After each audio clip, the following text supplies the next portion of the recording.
Hey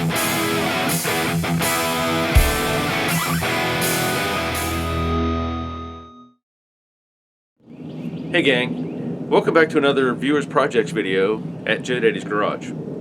This video is an update from Wally of the North. He has done several other videos for us, and if you remember, he has a 68 Mustang convertible that he bought in the States, took it up north to Canada, and found a bunch of problems with it. So he's taking the car all apart and starting over, basically. Now let's see what he has to show us about his latest update.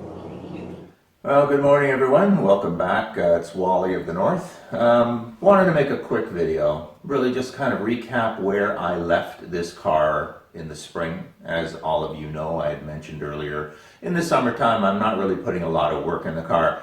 Unbelievable or not, up here in Canada in the summer, I mean, it can get into the 90s for my American friends, and obviously 30 degrees Celsius for our Canadians, so hot. And no AC in the building, so like I said, it gets a little warm, especially body work.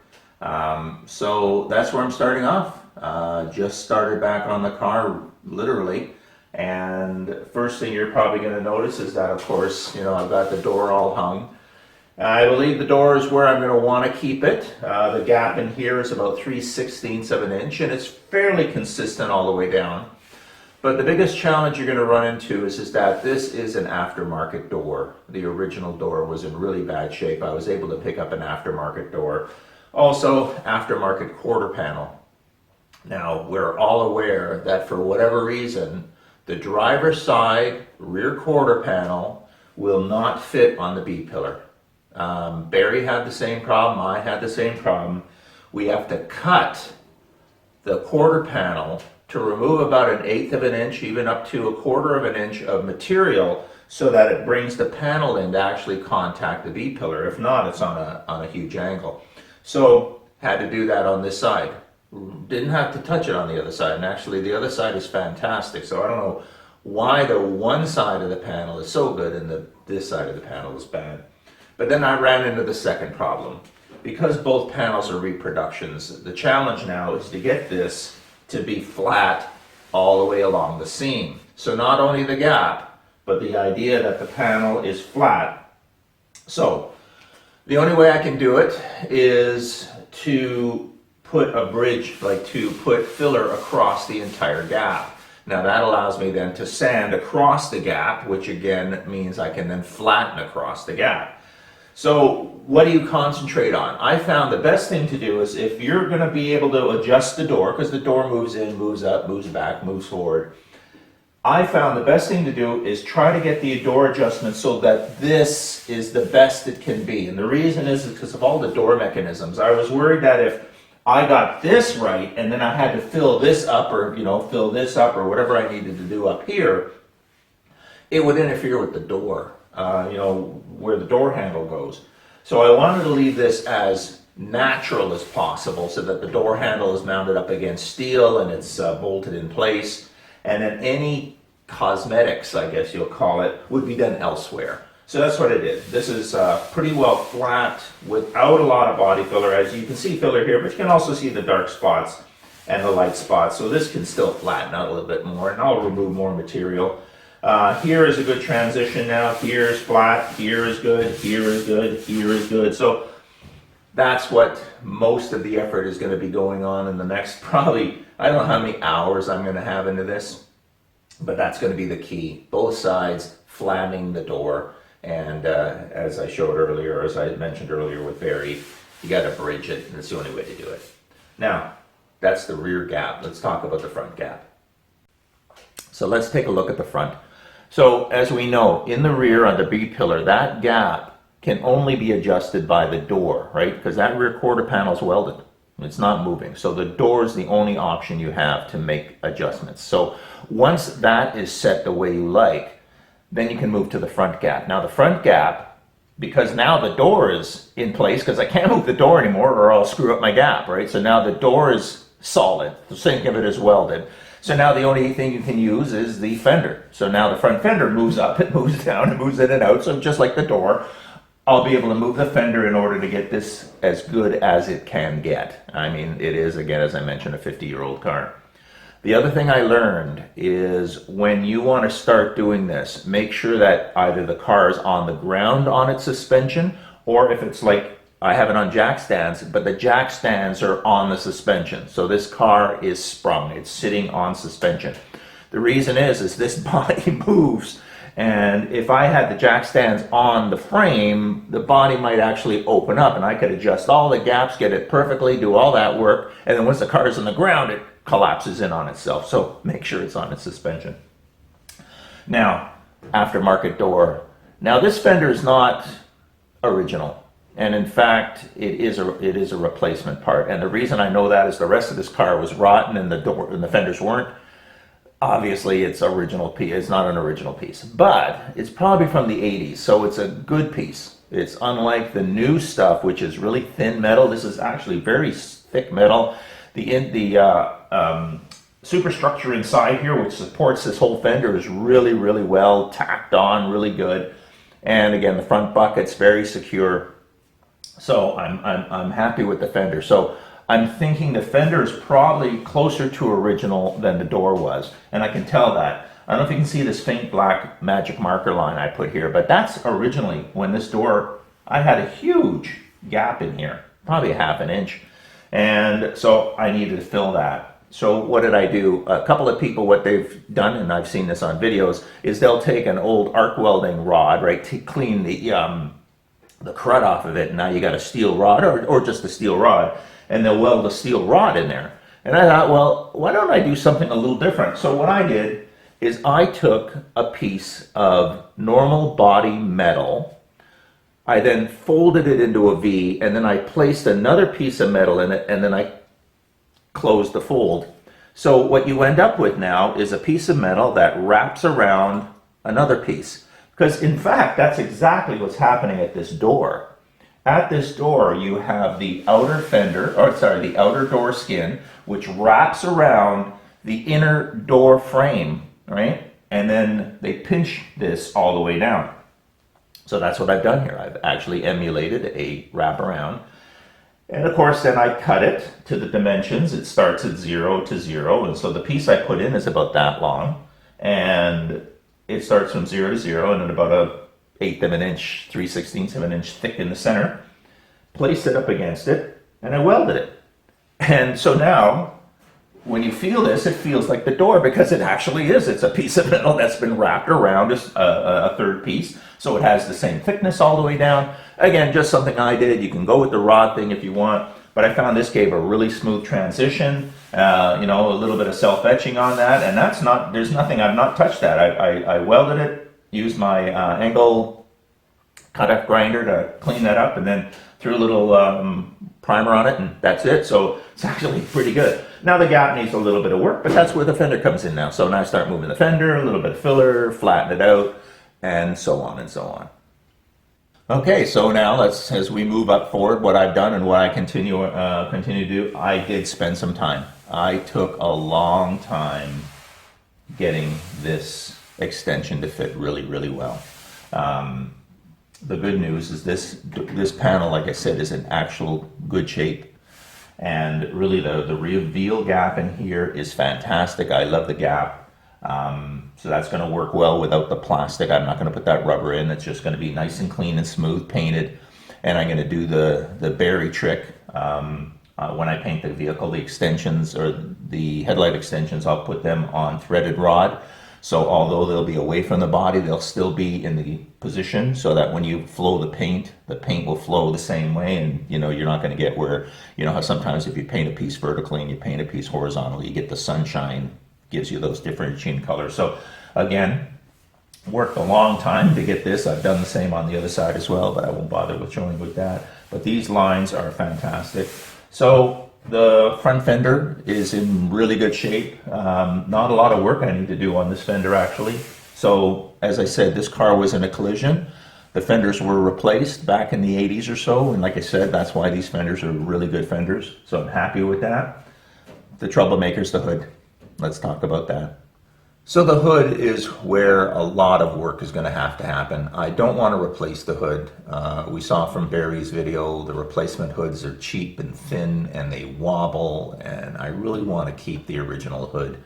The problem, as I mentioned earlier, this car was struck, or it struck something. And so I've been working on trying to, clean up some of the impact areas. I've done a lot of hammer dolly to pull these pieces back out because there was a lot of Bondo in here. Trying to get it to the point where it's mostly metal, a little bit of Bondo. But where the biggest damage on this hood is right in here. And this really has a dip in it. It doesn't have the compound curve, right, that it's supposed to have. And I believe the reason is this is where the locking mechanism is, right? This is exactly underneath is where the hood latch would lock into the car. And once they struck something, the hood pushed back. If you remember, it crushed the cowl, and I'll talk about that in a few minutes. But the idea is this is now deflected. This is down here. And again, as I said, it's because this is where it was locked into the car. This is where it was latched to the car. So impact, the hood moves, the latch doesn't want to move, right? Because it's bolted to the frame of the car. So the only way that the hood can move is it canters or twists on that latch. And I think that's what's caused this. Now, the challenge is that under 90% of this hood is the hood structure, right? So you can't get to the bottom of this metal because there's framing and all sorts of structure under here. But luckily enough, in this exact area is where the hood latch normally goes. And if you take the hood latch out, you can gain access to this metal, which means I can get underneath it and I can pound it out. And let me show you what I did to do that. So here's the great part. So as you can see, this is the hinge mechanism. Let me pull that down a little bit there and get that more in the camera. There you go. Now, the great part about it is that, as you can see, there's superstructure everywhere. So if you were trying to raise part of the hood, you can't get into it. I mean, you could cut a hole in the superstructure to gain access to the outer skin and then hammer from up on top. But in my case, if there's any vampires around, I know I'm not trying to scare you, but what I did is I took a piece of wood, cut a nice V groove in the top of it. Now that V groove, it fits inside of where the lock mechanism is. I was able to get it right into the body line. And then once you get into that body line, you can tap it up. Now I'm not going to hit it. Obviously I have to put hearing protection on.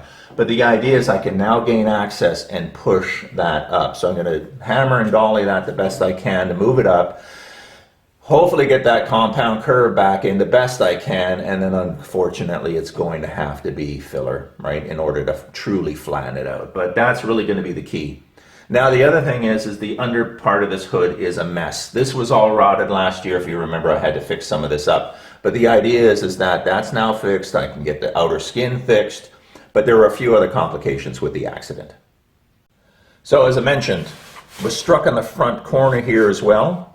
So it collapsed the hood. The hood rolled, which I'm able to bring up. So I was able to push this back up. But this whole area in here, what they had done to repair it originally is they just hammered the heck out of it and they flattened the inner structure up against the upper structure, right? And remember, as I mentioned, if you're trying to gain access to the top layer, you have two options. You have to cut a hole in the lower structure in order to gain access to the upper structure or the upper skin. Or what they did, they just pounded the heck out of the lower structure, flattened it up against the upper structure, and then pounded the whole thing up. And that's not the way to do it. Now I'm left with a problem. I'm left with an inner structure and upper structure that have been squished together, and I don't have any of the fancy equipment where I can weld those little pins on, and then you get the little pull bar, and you can actually, the pins will let you pull the metal apart. I don't have that. I do have a screwdriver. And I do have some screws. So what I did is I literally put self-tapping screw, drive the self-tapping screw through the inner structure in order to get access to it. And then I used a crowbar, put it on the screw, and then use the crowbar to, think of pulling a nail out of a piece of wood, right? The crowbar is pulling the nail out. Well, with a piece of wood and nail, the nail comes out. But with a screw in the metal, when you pull on it, the metal comes with it. Now be careful, because sometimes when you pull too hard, that screw will pop out and it'll go flying across the room. But quite literally, I now have regained the flatness here of the inner structure. I now have the upper structure separated, which it should have been in the first place. And now this is just detail work. I mean, a little bit of welding, a little bit of grinding, hours and hours of welding, hours and hours of grinding. But basically, I'll be able to get this hole underneath back to normal. You can see I had to do it here as well. You can see some of the screw holes because the hood had folded. So the hood folded like this, boom. So I have to open the hood back up. That fold obviously popped this in. I had to pull that out. Same thing, did that here, and I did it one place else. I had to do it here as well. Now, hood had come back in an accident, crushed this cowl. It actually pinched the metal together, so the metal was folded and also dented. Now, when I got the car back from the stripper, they didn't clean this. I thought this was fine. It wasn't until I started sanding here to try to flatten up a little bit that I noticed it was filler. I took about 2 or 3 teaspoons of filler, right? So you think of, a quantity like that. And I had to take all that out. So I had a really badly damaged area. Can't get to it very easily from underneath. So I did the same thing, right? If this is crushed down and you can't get underneath to get it up, put a screw in it, took the crowbar, simply leveraged it, started to pull it, then pull the screw up, and it brought the metal up with it.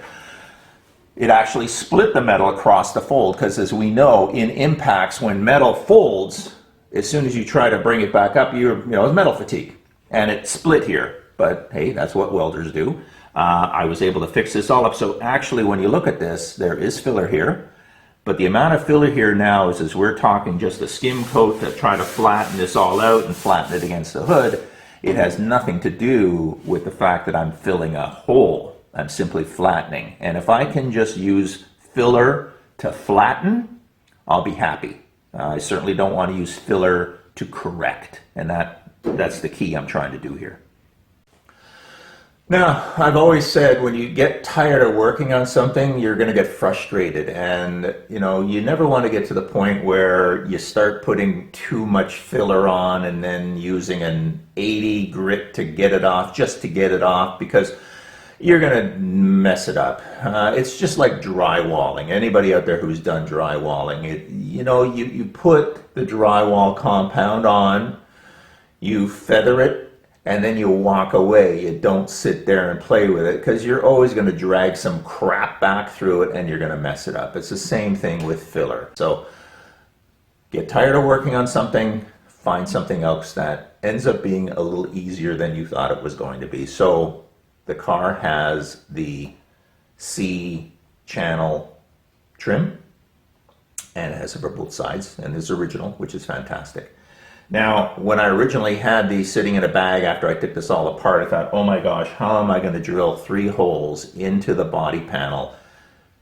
When you have something like this, you're thinking, you're never going to figure that out. Well, thank goodness. This is actually 2 pieces. So you can take the inner chrome part off and you're left with the body trim. Now, the inner chrome part, this was, and I cleaned it a little bit, not much. I took the black paint out of it, so I stripped it and took the paint out. I'm actually thinking when I repaint the vehicle that inside, instead of painting this black, I'm actually thinking the body color. I don't know what your thoughts are. I'd like to see that in the comments. Would this piece look better with black on the inside, or would it look better with the body paint color on the inside? And just wanted some of your thoughts. But basically, the great part about this is it's a template. And you know what? Sometimes you take your little miracles when you can get them.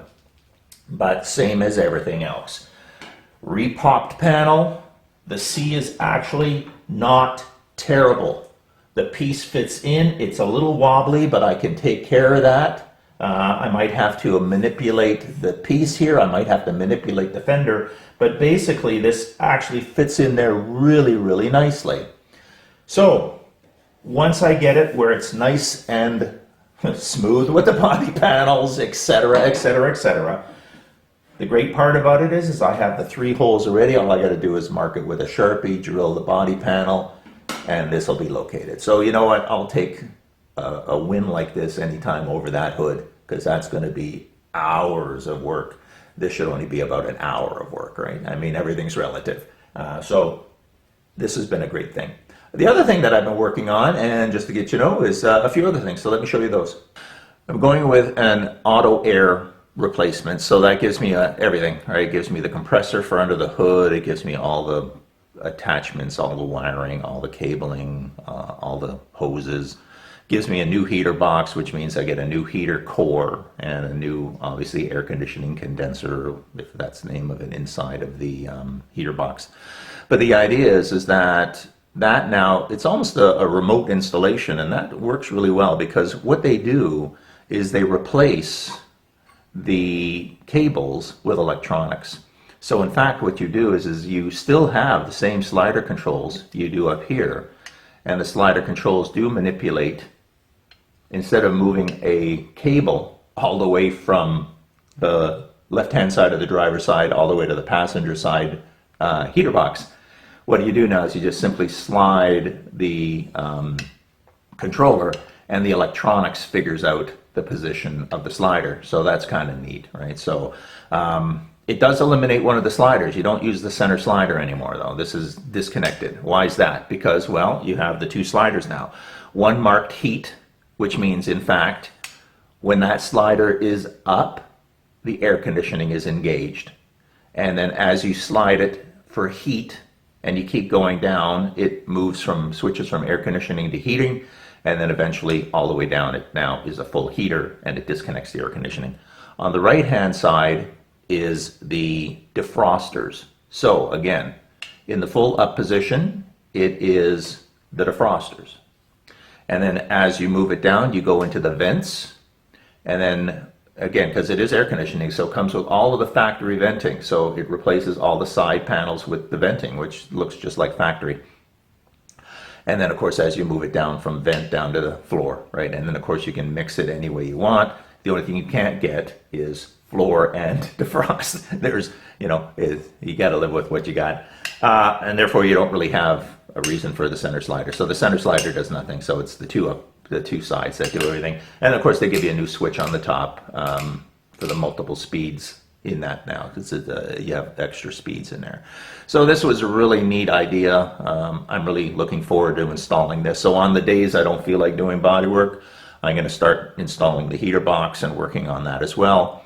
I've got the center console that I need to dress and fix and get ready to go. The seats, you can probably see it over my shoulder. Some of you guys probably peeking. I'm going to give you a little bit of a quick advance. That is the driver's front seat. Now, that is not, other than the covering, that has nothing to do with the original front seat. The original front seat is sitting on the ground. That is the front seats from the Lincoln I mentioned I got from the Wreckers. And it's an 8-way power adjustable seat. And it had heat and air conditioning built in the seat. I've removed both of those. I don't think I need heat or air conditioning in the seats. But the idea now is that I've modified it to the point where it has a headrest, which is important to me. Safety in these cars was not number one back in 1968. And the only difference between the 68 and 67 from that perspective is the 68 had a collapsible steering wheel. So the steering shaft collapses in an accident, but there's no protection for a rear end collision, and your head's going to snap back. So I wanted to get some headrests in the car. So by using the Lincoln seats as a frame, I simply went to an upholstery shop, picked up all sorts of different foams, and quite literally restructured the foam around the original MKX seats. And that gave me not only the seat looking like a 68 seat, but it gave me, like I said, it gave me that headrest, which is important to me as well. So I've got another one to do. So I've got the passenger side to do. So I'll video that and show you how I did that conversion as well. But I always like to do one first to see what trouble I can get into. Other than that, that's been it for the last couple of months. Like I said, it's been summertime, so I've been outside enjoying the summer. But now as the cold winter starts approaching, I'll be back in the shop, and I'll be giving you guys more updates. Again, Wally from the North, thank you all for all of your suggestions and help, and I look forward to a new season next year where maybe we can actually get this thing on the road. See you then. Looking good, Wally. Thank you for that update. I know you have a bunch of work still to do, especially on the hood. So I know you're going to figure that out. I want to see more about those seats that you built. I think those are going to be really cool. And thank you for your insight. You know, you give some good explanations as to what you're doing, why you're doing it, and what you hope the results will be. So I appreciate all of that. As many of you know, my compressor died last week, so this timing for this video is perfect. It gives me some material to put out and gives you something to watch. In the meantime, I'm building an enclosure for the 80-gallon Cobalt air compressor. I have videos of that up on Joe Daddy's workshop, and maybe you're interested, maybe you're not, but it's what I'm doing right now. So thanks for watching. If you haven't already, please subscribe to the channel, leave a thumbs up, leave a comment, let me know what you think of these videos. And if you want to be on or make a video for the viewers projects, send me an email. And we'll go back and forth on that and figure out what we need to do to get a video on this channel. So until next time, take care of yourselves. See ya.